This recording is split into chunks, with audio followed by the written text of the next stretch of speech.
Hey everyone, you're watching Ash on Comics. I'm Ash, and this is today's comic, Action Comics 1001 by Brian Michael Bendis and Patrick Gleason. Really like Patrick Gleason's art from the previous run on Superman, I believe it was. And I decided to pick up the full art variant cover here. There were two different ones. The other one was done by the same artist who I picked up for Superman #1. I didn't really want to have the same art style for both comics, and I thought this was very striking. I really like the colors on the white. It just it really pops. So, this is going to be a spoiler review. For those of you who don't want to know what's happening, you should probably go read this comic. I will say ahead of time, this was good. I'm shocked because Superman #1 sucked. And it just, Superman #1 didn't just suck, it was offensively bad. Like, there was things about it that just should not have happened. I'm more forgiving, I think, to an amateur writer who just doesn't have the chops necessarily, but they're trying. Bendis has the chops, he's not trying, and that's just worse. So I was really apprehensive about this. In fact, I bought this at the store, and as I bought it, I said, pull this off my pull list. I'm not going to be picking up because Superman #1 was so bad, and Man of Steel was such a letdown. Just a ripoff. I believe. I think DC just hogwashed their customers. First thing I want to talk about is the $3.99 cover price. I don't understand why some of their books, such as Detective Comics, the sister book to Action Comics, is $2.99, and this is $3.99. I understand Superman #1 went up in high quality paper. I was like looking for the same thing here, but no, same thin, glossy paper stock as we've been used to.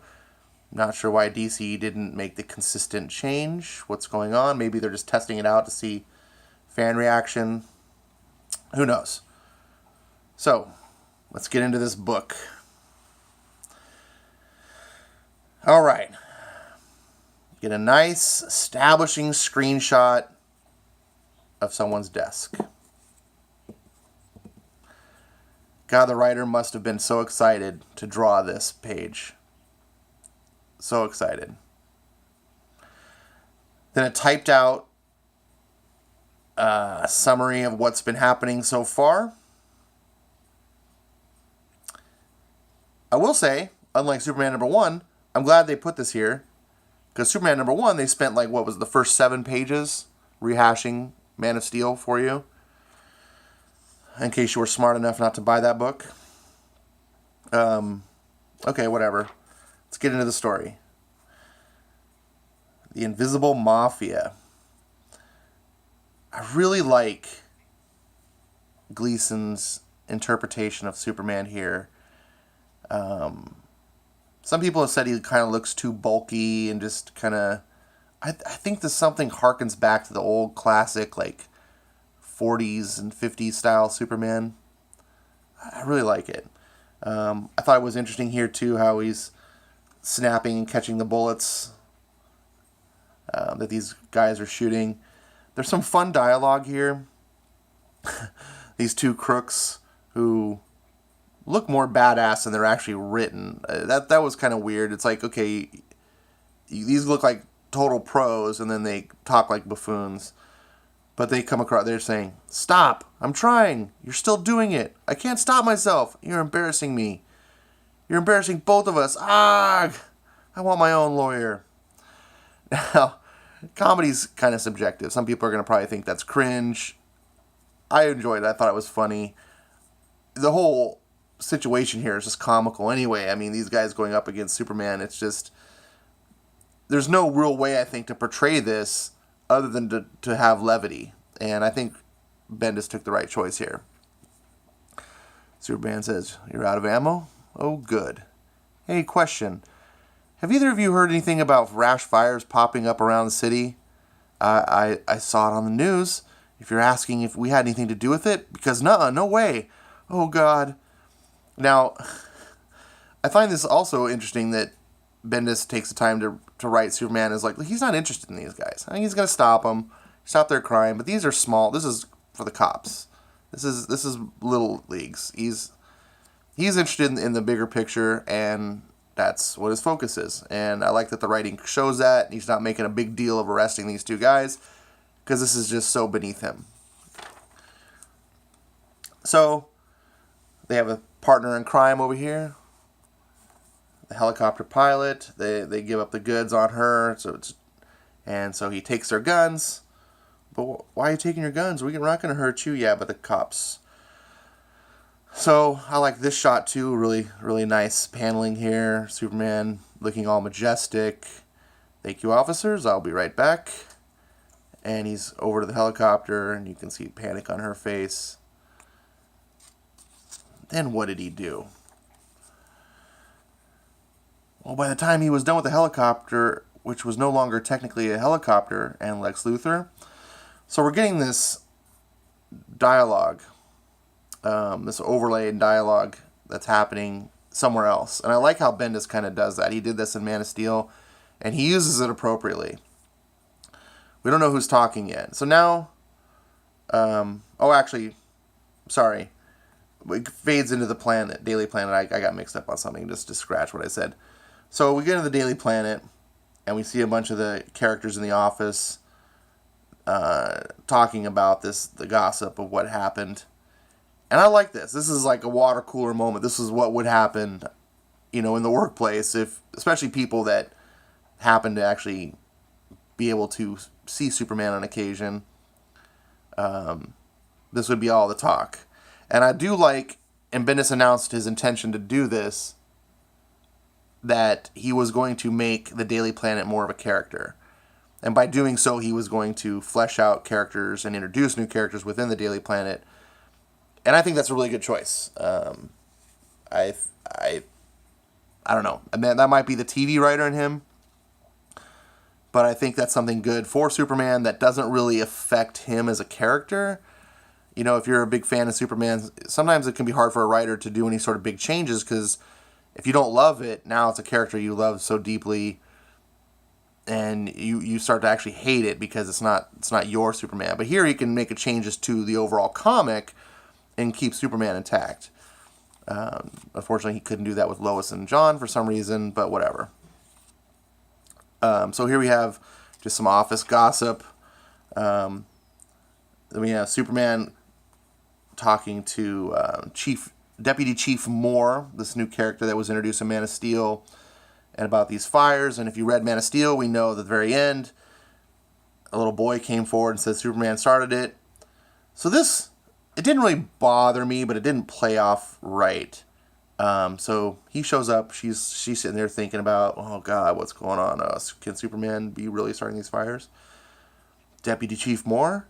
Hi. Jeez. Sorry, I just heard about a boy who came forward. What did he exactly say? Well, I'm not sharing that with you. I'm not sure sharing that with you is appropriate. You are technically now a suspect. Deputy Chief Moore, I can't have this madness go on 1 second longer. Not 1 second. Really though? Fires? I'm sorry. It seems I don't know small for you.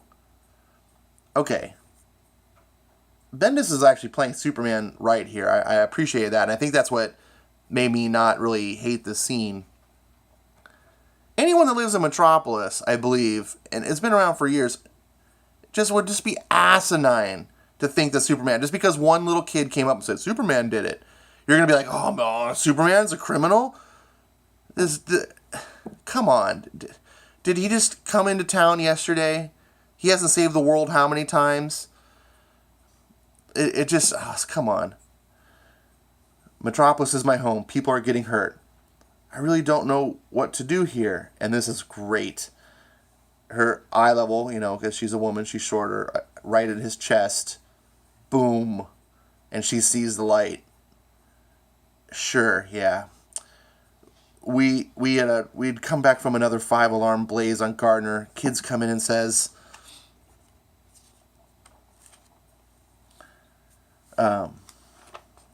Jeez.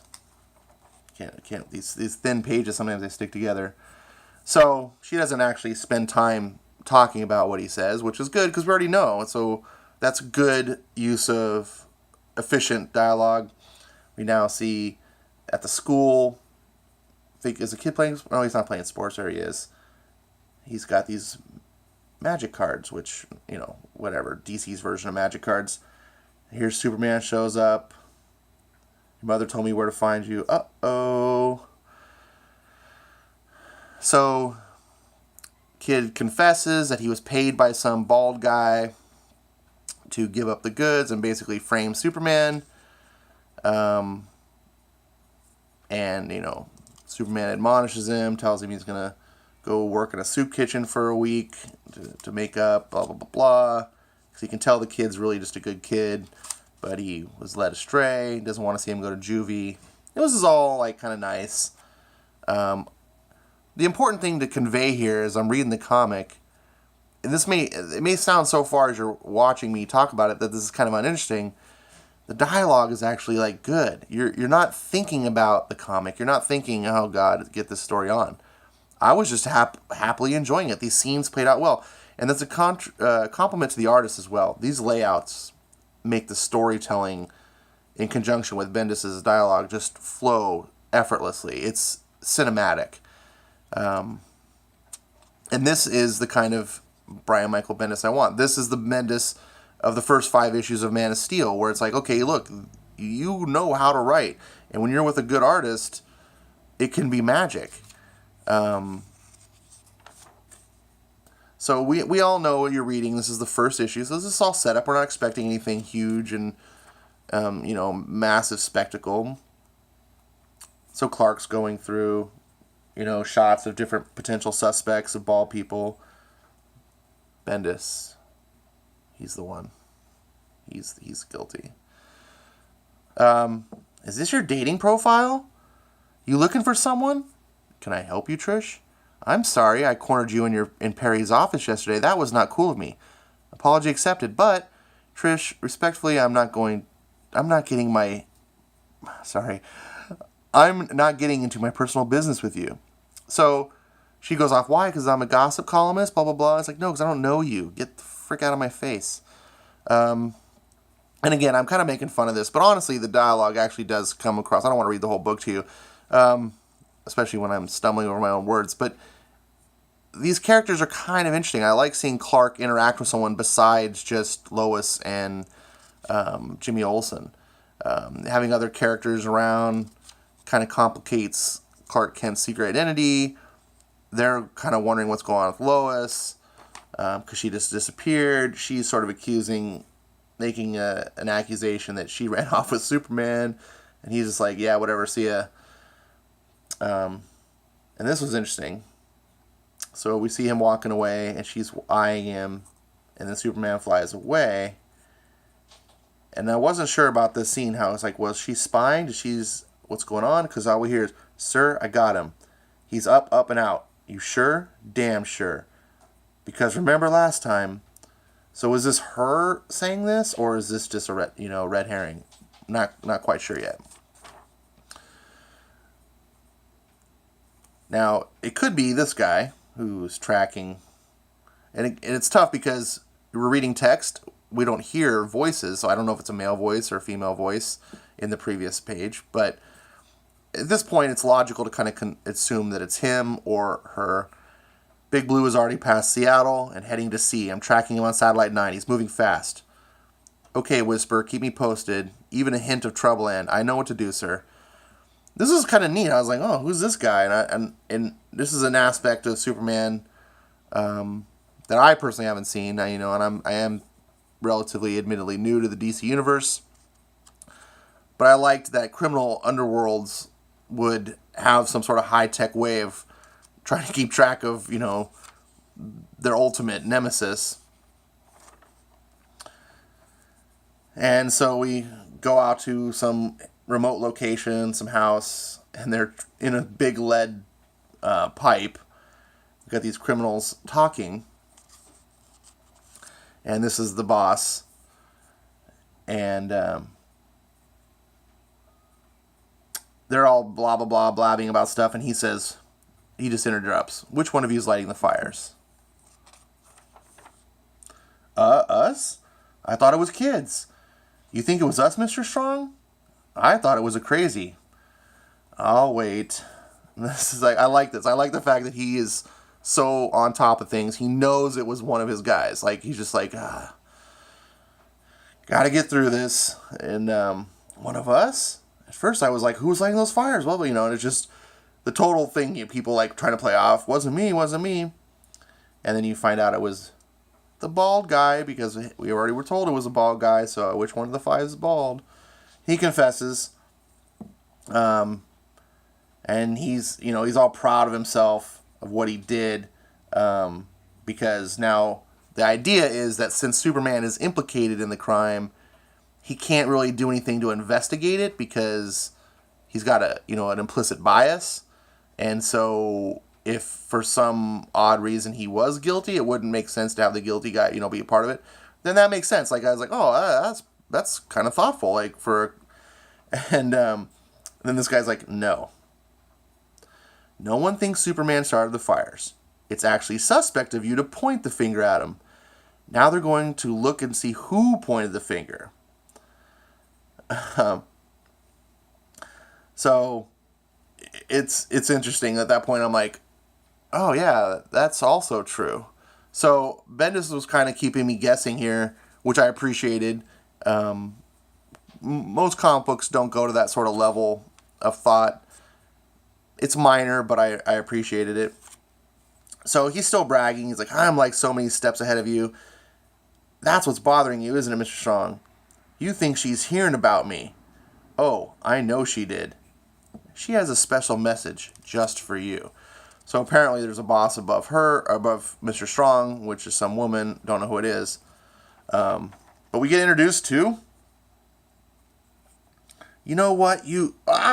So he's getting suffocated by this. Should we help him? Is he choking? I want out. And yeah. So we get a new character, Red Cloud. And he basically introduced the rest of his posse. Here's a new member of the family. And she's, I'm your new personal hell.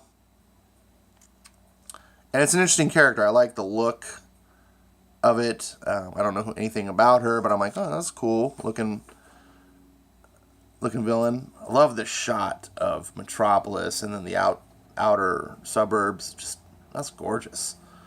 So I'm not going to read all what they're planning and stuff. I'm spoiling the major plot lines, but I still want to keep it as an enjoyable read for you in case you're watching this first. But there's a part where he's talking about, he doesn't even know you all exist. So this book is introducing a crime syndicate into Metropolis that I haven't seen before. Usually that's kind of Gotham's forte. And so now we've got this high-powered crime syndicate, which has superpowered people involved, trying to operate under Superman's nose. I think that's kind of interesting.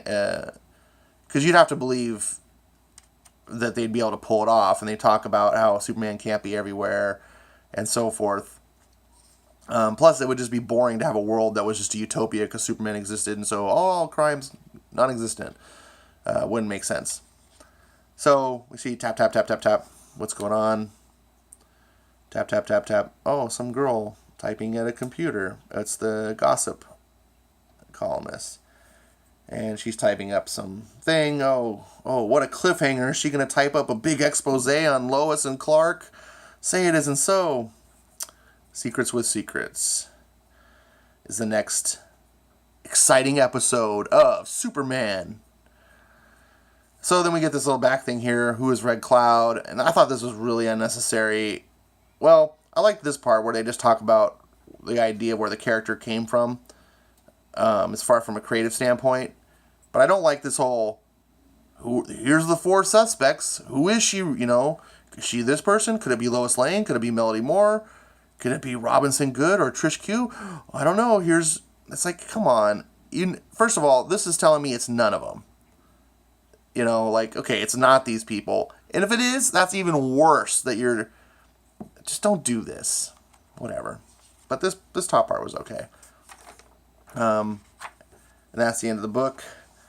So, DC's Action Comics 1001, I really liked. I don't understand how you can do Superman #1 and just be... I mean, it was like... It was like a slow pitch softball, you know, just kind of lobbing it over the plate. Just no attempt to do anything interesting. Only the last 2 pages of Superman #1 even were relevant to the story. There's so much cornball antics. It literally was like 2 different writers writing these books. I don't know if like Bendis is doing that on purpose to try to really make each book have its own identity, but it's not even just a stylistic choice. This is quality writing. This has a beginning. You know, it's a nice setup. It's got character introduction, character development. He's not bogged down with stupid stuff of him having flashbacks of Lois and John and just being the Clark that we hate.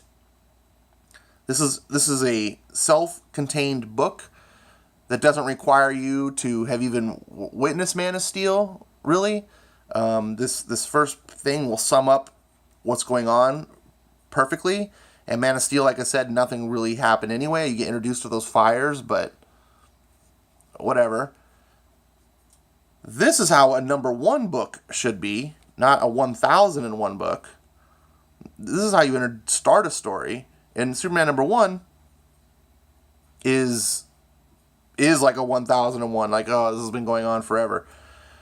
I don't know. I'm lost. Do they have different editors? I didn't check. I should maybe have. I can't imagine that DC would have 2 different editors, but that would be it.